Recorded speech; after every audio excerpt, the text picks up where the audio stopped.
তো বন্ধুরা, এই যে আমার এটুকু লাগবে পালং তুলে নিলাম। প্রচুর মাটি আছে, সুন্দর করে কেটে ধুয়ে নেব। তো জল বসিয়ে দিয়েছি, পালং শাকের পাতাগুলো সিদ্ধ করে নিব। মোটামুটি পালং শাকগুলো সিদ্ধ করেছি, এবার পেস্ট করে নিব। এখানে যে পনির নিয়েছি, পনির ভেজে নিয়েছি। ওই তেলে 5 ফোড়ন, তেজপাতা, শুকনো লঙ্কা দিয়েছি। এবার আদা জিরা পেস্ট সুন্দর করে মশলাটাকে কষাই নিব। মশলাটা সুন্দর করে কষানো হয়ে গেছে, তেলও ছেড়ে দিয়েছে। এবার পালং শাক সিদ্ধ করে পেস্ট করেছিলাম সেটা দিয়ে দেবো।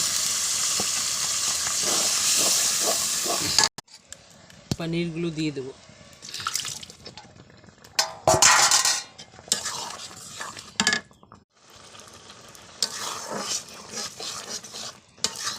তো একদম রেডি গরম গরম পালং পনির। এবার টেস্ট করার পালা।